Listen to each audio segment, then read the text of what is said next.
Hello, my name is Anthony Massey.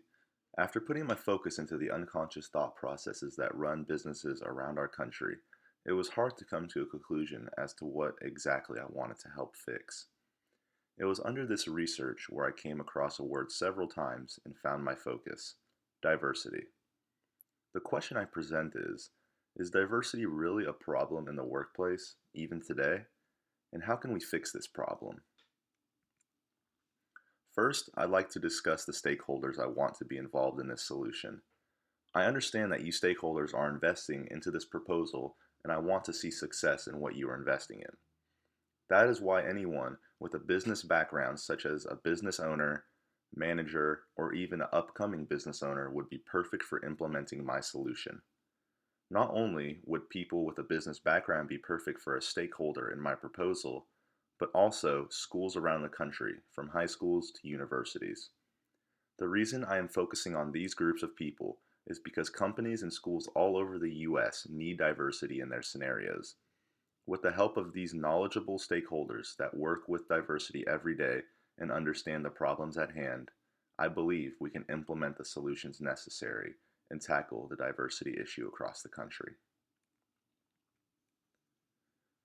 The problem at hand is that diversity in many businesses across the country isn't really diverse at all. Over the past 30 plus years, millions of dollars has been spent on diversity training, and unfortunately, there is little to no proof to show that this has helped.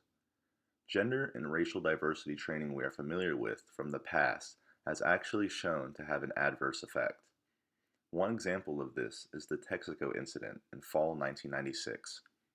A tape was found of executives in the company making jokes about the quote unquote black jelly beans working for the company. In the discrimination suit following, Texaco immediately settled for $176 million, and of this, $35 million was to fund diversity efforts. While Texaco did make the necessary mentoring programs, the report on the progress 5 years later did not clearly state if the diversity had actually increased. Another example is Coca-Cola in 1999, if some of you remember. A class action lawsuit was filed against the Coca-Cola Company by four current and former African American employees for racial discrimination under the U.S. Civil Rights Act. The plaintiffs provided statistics showing that the median salary for African American employees was about one-third less than that of whites within the company. The plaintiff also claimed that the glass ceiling and glass walls policies kept African Americans from rising to top positions and in particular departments within the company. In 2000, Coca-Cola agreed to a $192 million settlement, the largest settlement ever in a corporate racial discrimination case.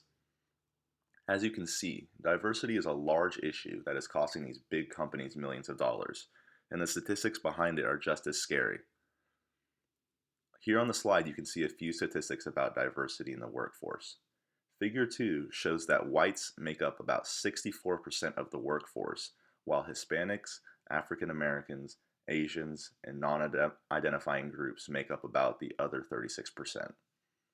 Now, while women make up about 47% of the workforce, which is great for how far women's rights has come, it is still dominated by 67% white females specifically. Probably the most shocking statistic, and one that hurts many businesses today, is in Figure 7 here on the screen. Fortune 500 CEOs are made up of nearly 96% white males. In modern times, it is hard to believe that diversity is still a problem, but when statistics are as straightforward as it is here, it is hard to disagree. What can we do to fix it? We'll get back to that a little bit later. Let's move on to the next slide. Next, I want to talk about the theories associated with diversity, which will help us tackle the problem. Diversity and inclusion are the key ingredients to having a workforce that is engaged, innovative, and productive. Great progressive companies realize that without diversity, inclusion does not exist, and vice versa. They work very hard to help develop people strategies that don't only focus on hiring requirements, but the keeping and developing employees in a diverse and inclusive environment. However, diversity in a company doesn't make sure that the culture and environment in the company are diversity friendly and inclusive. Employees who feel welcomed, respected, and supported by their coworkers and managers not only work better, but enjoy a better personal life as well. An imbalance between work life and personal life can directly affect both sides and make employees produce much less, in turn hurting the company. A diverse, engaged, and motivated workforce is essential to a strong competitive advantage. Employees need to feel included, and contributing their best work aligns with Maslow's hierarchy of needs, a theory that dates back to 1943. Here are some ways to apply this theory in order to create a diverse and inclusive workplace with engaged employees. The first step is the physiological. Employees need food, shelter, clothing, and etc., and it is the employer's responsibility to pay everyone in the company very fairly to where they can meet these needs in their everyday life. Employers must also find ways to address the challenges faced by employees with low skills and low paying jobs, while also meeting the company's financial obligations and managing its resources.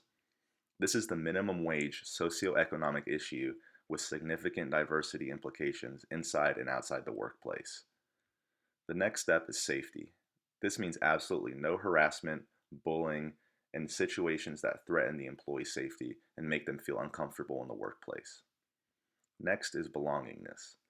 The work culture should flood with inclusion, a sense of being together and being a part of the team. To belong is to be valued. Next is esteem. Everyone should be treated with respect by coworkers, managers, and representatives of the company. Also, recognizing and rewarding employees for their contributions and successes is a major key to keeping esteem high within the company. Lastly is self-actualization. Employees should be made to feel like they are empowered and trusted with meaningful work. Treat them like superstars, and they will perform like superstars. Maslow's hierarchy of needs perfectly explains the way diversity and inclusion should be handled in the workplace. Employees may feel able to forego some of their basic needs if they feel supported, welcomed, valued, respected, and included. However, if they feel the opposite, they will produce low levels of engagement and productivity, ultimately affecting the company in a negative way. To start my solution, I believe a big contributor to diversity is education. Throughout much of high school, diversity is almost hardly mentioned as being a major aspect to successful business models. There should be a much bigger movement and a requirement in schools to teach kids and teenagers about the importance of diversity and inclusion in the workplace. Starting here would make them better prepared, when entering the workforce after high school or in college. After entering the workforce, to truly encourage diversity and inclusion, it is necessary to start small and train managers and teams more effective communication skills. This involves communicating in a manner to which everyone on the team feels that they are safe and that they belong and that they matter. This is how trust is formed. After better training, companies should promote stronger regulations in keeping diversity more broad. There is a problem when Fortune 500 companies have a 96% of their managers as white males. The same issue is happening in Silicon Valley and it is hurting businesses. Whether the job pool is too small or there are companies are not looking hard enough, companies such as the ones in Silicon Valley need diversity within their management and need to apply it as soon as possible. Awareness for diversity alone does not always work, but structures which prevent biases and create skilled communication between one another in an organization does work. Lastly, I will talk about the possible issues involved with fixing the diversity issue. A main problem that might arise when trying to implement these solutions is that the network is so small that if you don't have access to it, you can't get in the door. Companies that reside in Silicon Valley, such as Google, are having to face this very common problem. A report in 2002 from the Equal Employment Opportunity Commissions shows that a large percentage of managers is highly dominated by white males here in the US. Trailing by almost half that amount is white females and Asian American males. To help alleviate the issue, companies are taking the correct steps to expand the recruiting process to find these individuals and diversify their company. Another problem that may arise when implementing the solution is people who are discriminatory and do not want to change how they perceive others. When faced with this issue, it is important for myself and for the stakeholders to find discriminatory traits people tend to show through their hiring process and eliminate them. This can be done by advocating diverse recruitment and to force them to alleviate the issue. To conclude, I want to help fix the unconscious bias of diversity throughout businesses across the US. I want stakeholders to know the ins and outs of the businesses and know the amazing benefits that diversity and inclusion bring to the business. Businesses are getting sued every other year for diversity. I want to help companies not make the mistakes that Texaco and Coca-Cola made, costing them hundreds and millions of dollars. I want to change the numbers. I want to make it to where Fortune 500 companies see 50% of managers as white males, not 96%. Maslow's needs show perfectly the needs people want, and it even applies to the workplace. You satisfy your employees' needs with diversity and inclusion, and they will perform better for your business. To reach better diversity and inclusion in the workplace, there must be better education in schools about the importance of it. After this, it must be applied to businesses across the entire country. From managers to line level workers, we must understand diversity and inclusion and also treat others as Maslow put it 70 years ago. Yes, there will be some issues applying this, but it is a problem in this country, and diversity training alone is not cutting it for businesses.